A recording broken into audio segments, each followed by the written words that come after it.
Ouais, j'avais acheté plusieurs bitcoins à 250 $ chaque. Ah.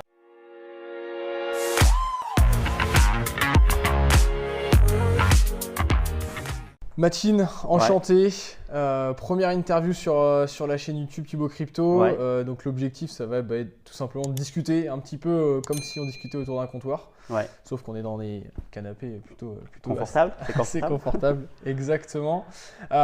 Du coup, l'objectif de cette interview, ça va être tout simplement que les gens de ma communauté apprennent à te connaître, Ouais. de savoir un petit peu ce que tu fais, parce que tu as un rôle particulier en crypto, tu as aussi un parcours particulier en crypto et aussi au niveau professionnel. Donc bref, moi ça m'intéresse pas mal les parcours atypiques comme le tien.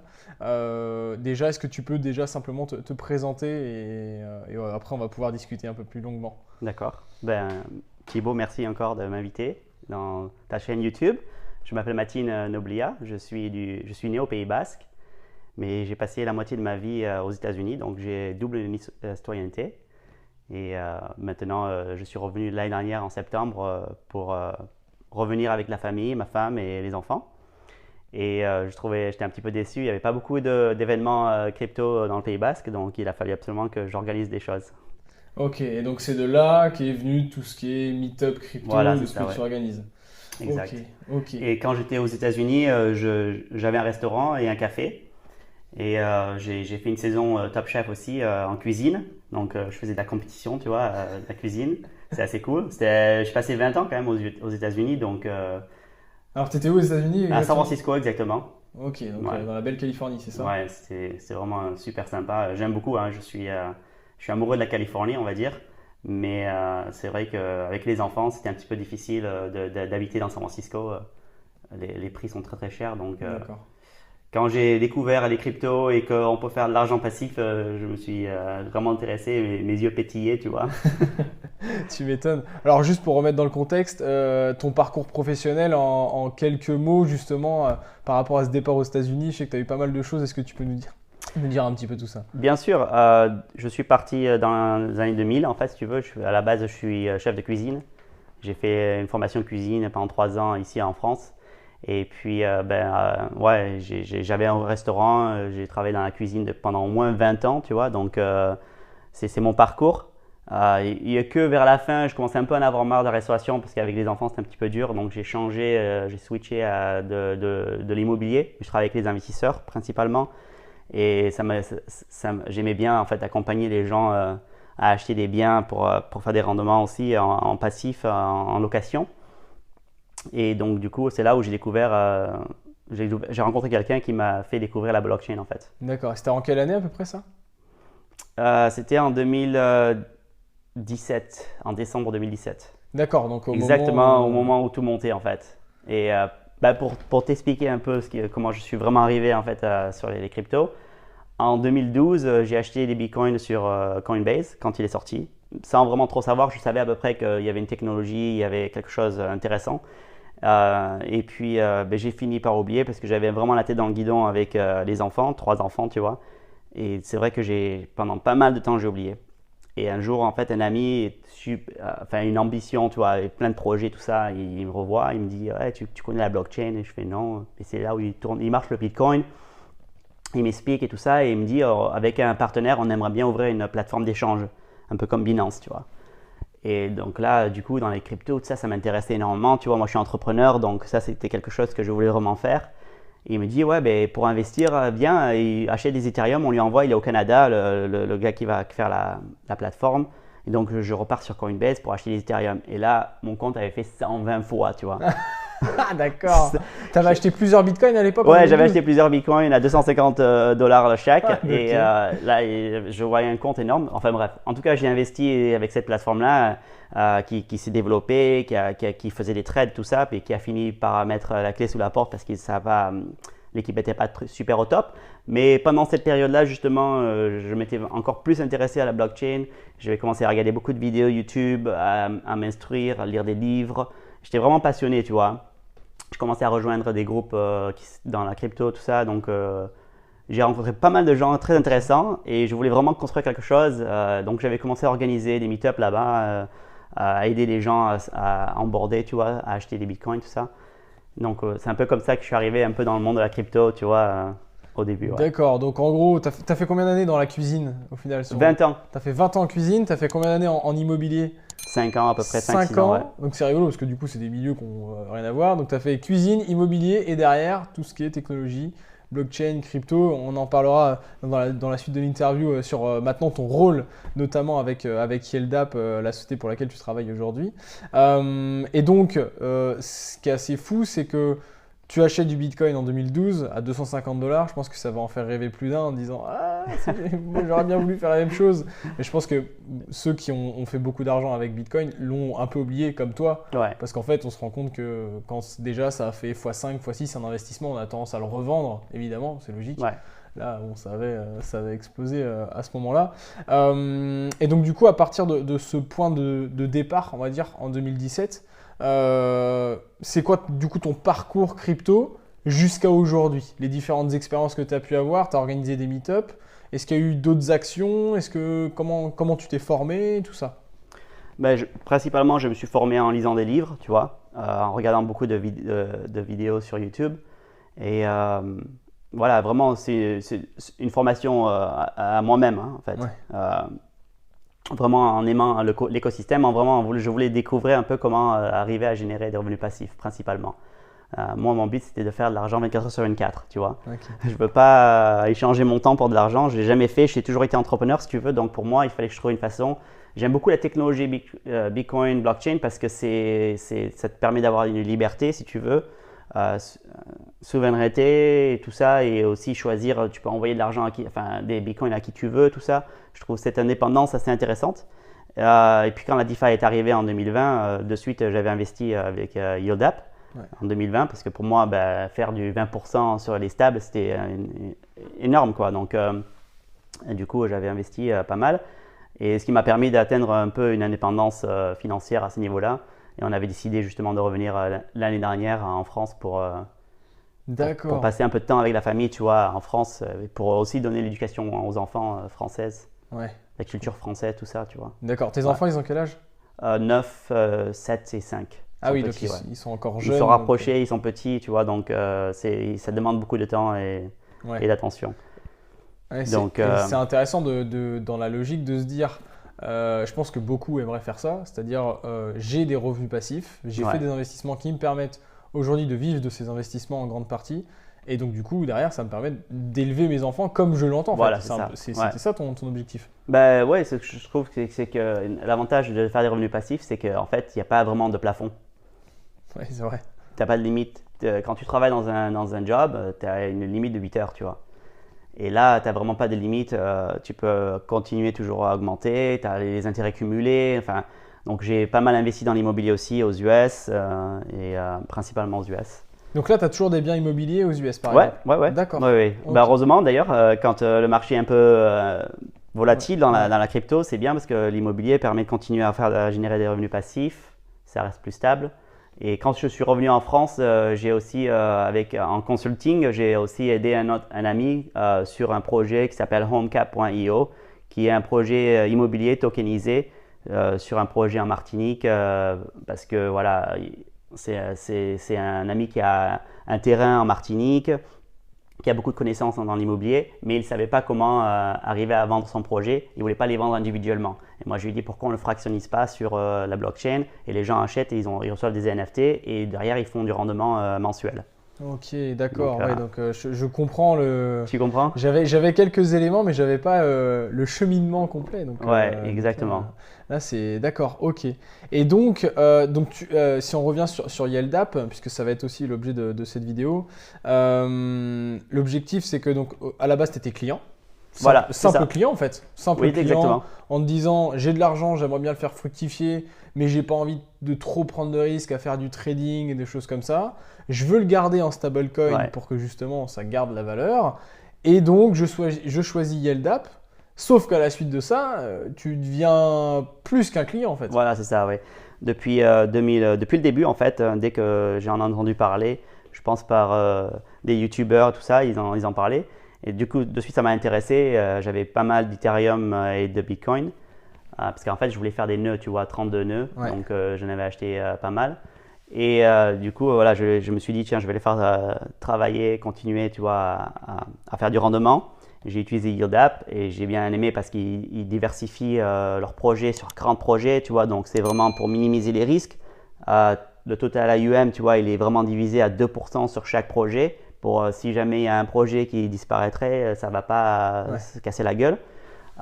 Ils sont vraiment très pointus sur l'étude de chaque projet, extrêmement pointus. C'est pour ça qu'ils n'étaient pas exposés à l'UST. Ouais. Ils ne font pas de mélange entre d'autres compagnies, tout ça. Donc c'est vraiment du sérieux. Je sais que aujourd'hui, ils sont toujours en profit. Ils ont toute la liquidité de leurs clients. C'est vraiment, voilà, c'est un projet solide qui va sortir de ce bear market encore plus costaud. On a sorti une application mobile il y a à peine quelques semaines. Il va y avoir des sous-acomptes pour les enfants.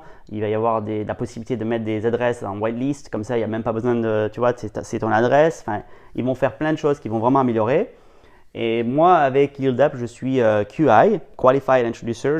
J'introduis YieldApp à des grosses entreprises qui veulent faire travailler leur trésorerie pour faire du rendement, soit sur Bitcoin ou Ethereum.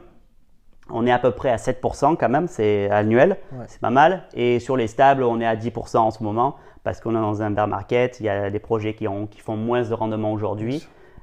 Mais à partir du moment où ils pourront redonner plus, ils redonneront plus à leurs clients, c'est sûr. Ouais, je comprends. Donc, en plus, on tourne cette vidéo en juillet 2022. Donc, techniquement, nous sommes en bear market depuis la fin du mois de juin. Mais au final, on l'est depuis le pic de novembre, quelque part. C'est ça. Il y a eu donc le crash de l'UST avec Terra Luna, qui était un écosystème qui est tombé complètement. Il y a eu Celsius, qui au final pourrait s'apparenter à un concurrent de YieldApp sur la DeFi, qui lui aussi est tombé, mais au final, c'est compliqué aujourd'hui sur ce domaine-là. C'est quoi qui différencie aujourd'hui YieldApp de différents projets, de Nexo par exemple? Bien sûr. C'est quoi la différence? Il y a quand même une grosse différence, c'est que déjà, on n'a que quelques actifs, d'accord, les plus gros, les plus principaux. Ils ne swapent pas les actifs, c'est-à-dire qu'on ne prend pas de l'Ethereum et on le swap en wrap Ethereum ou des trucs comme ça ou en d'autres tokens. Ça reste le même et il n'y a pas de limite en fait combien tu mets et tu es payé par le même token, d'accord? Par le même Ethereum ou par Bitcoin. Il n'y a pas de lending, d'accord? Donc déjà ça évite tout type de liquidité crisis, de crise de liquidité, pardon. Des fois, je parle un peu en anglais. C'est normal. Et donc, du coup, ça, c'est pas du tout pareil. Et bon, après, c'est vrai qu'on nous l'a demandé énormément. On nous demande aussi d'avoir une carte Visa parce que les gens, ils veulent pouvoir utiliser leurs revenus. Le CEO Tim Frost, qui travaillait pour, il me semble, Wirex auparavant, qui était dans la partie Visa et carte de crédit. Je sais que ça sera dans leur intérêt un jour, mais pas immédiatement, peut-être en 2023, d'avoir une carte de Visa ou Mastercard pour pouvoir utiliser les rendements.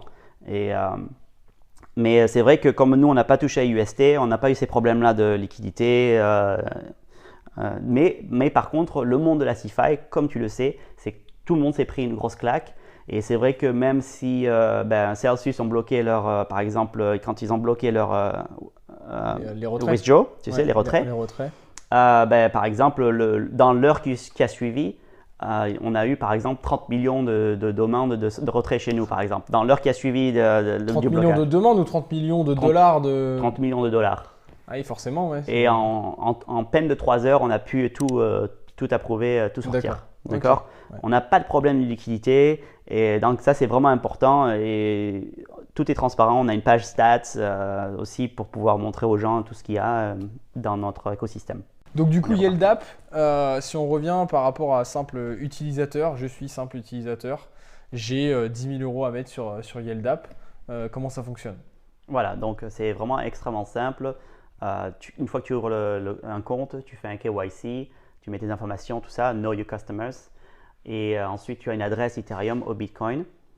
C'est en ERC20, pour l'instant, il n'y a pas d'autre token. Et là, tu peux directement envoyer d'un wallet ou d'une plateforme d'échange directement tes cryptos sur le compte YieldApp. On a une application mobile pour vraiment faciliter les choses. Tu peux voir tes gains chaque jour.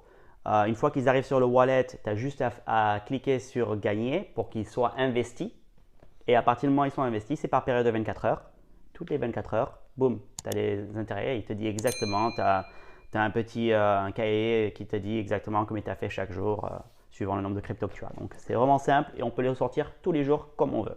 Ok, d'accord. Et donc du coup, on parlait en off de l'aspect VIP.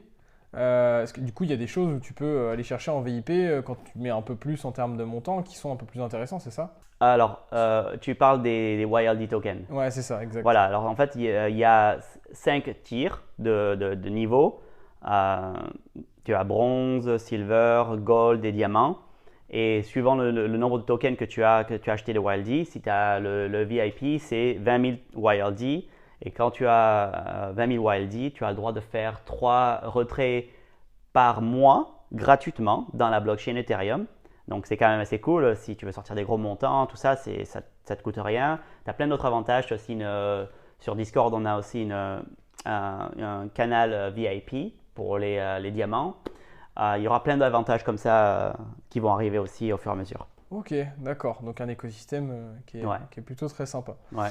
Et pour terminer cette vidéo, comme tu as un parcours qui est quand même assez atypique sur pas mal de choses et qui est très intéressant, j'aimerais avoir ton sentiment par rapport à ce que tu as pu vivre, notamment par rapport au premier bear market.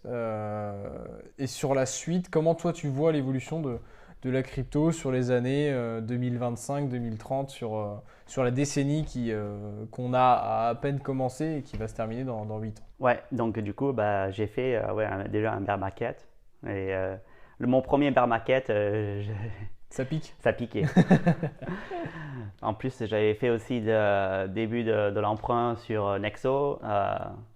On va pas dire les montants exacts, mais je me suis fait liquider à 100%. Ah ouais, d'accord. Ouais, donc D'accord. du coup, ça piquait vraiment. Mais bon, vu que les opportunités étaient énormes, je suis opportuniste. Moi, tu vois, je vois tout de suite. J'avais réaccumulé de suite derrière. J'avais acheté pas mal d'Ethereum et du coup, ça a quand même changé ma vie l'année 2020-2021. Ouais. Mais c'est vrai c'est justement ces moments-là de comprendre. Il faut vraiment comprendre. Il faut s'éduquer.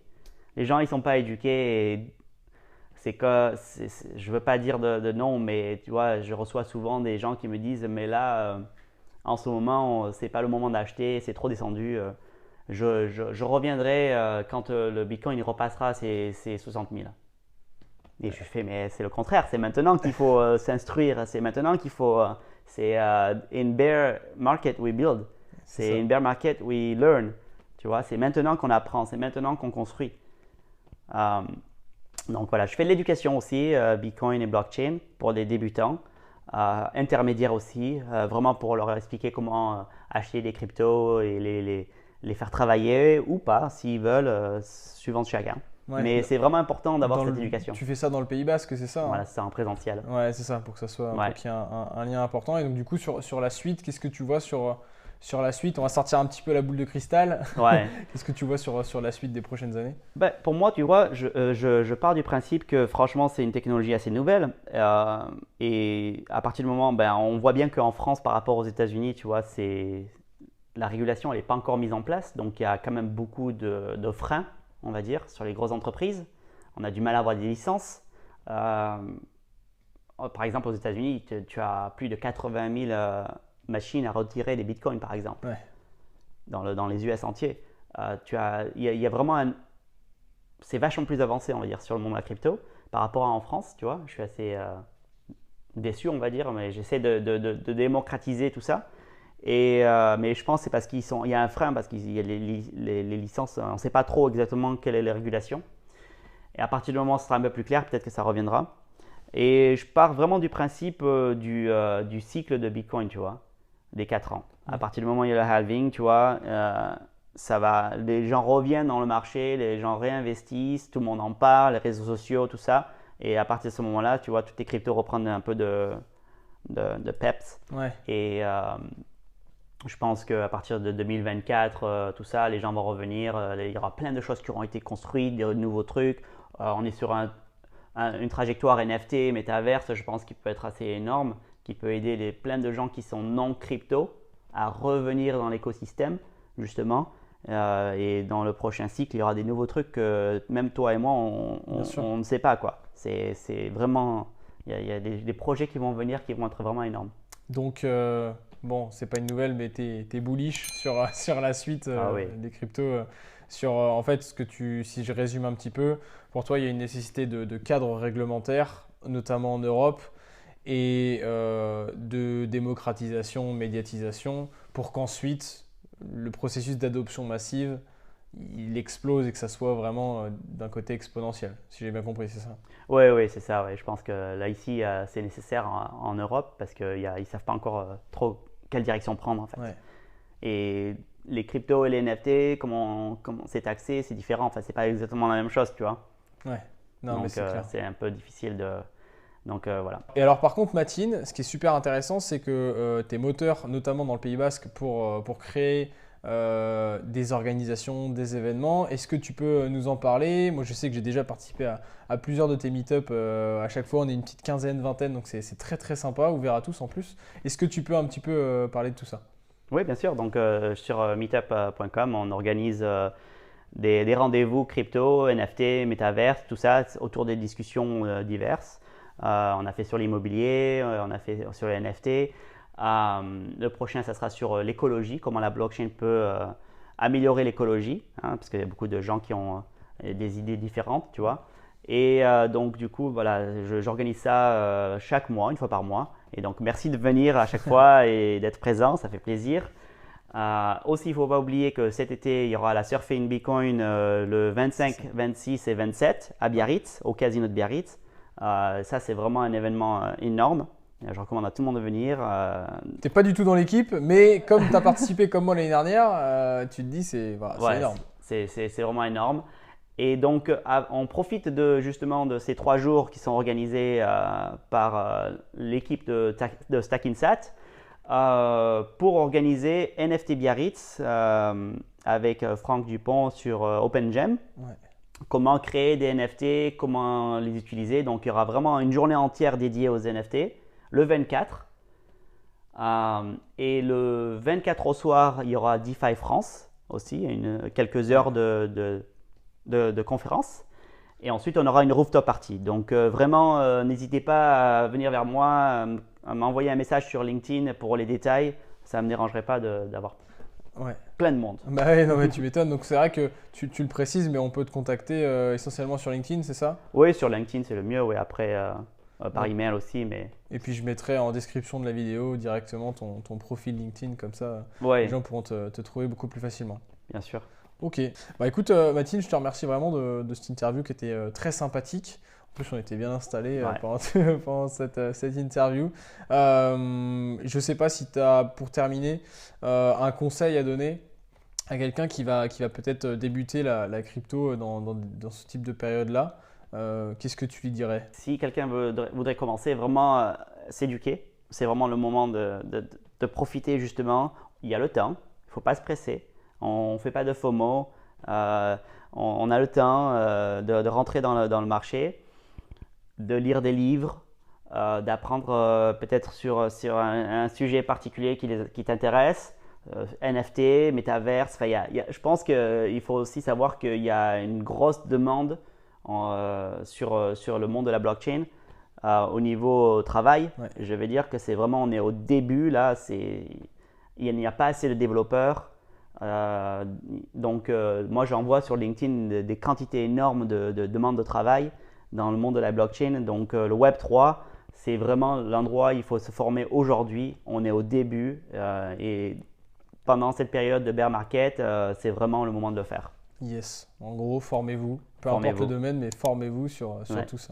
Ok, bah en tout cas, Mathilde, je te remercie énormément de m'avoir accueilli. Ouais. Et puis, de toute façon, on va se revoir très très vite sur les prochains événements. Ouais, merci à toi. Merci. À bientôt.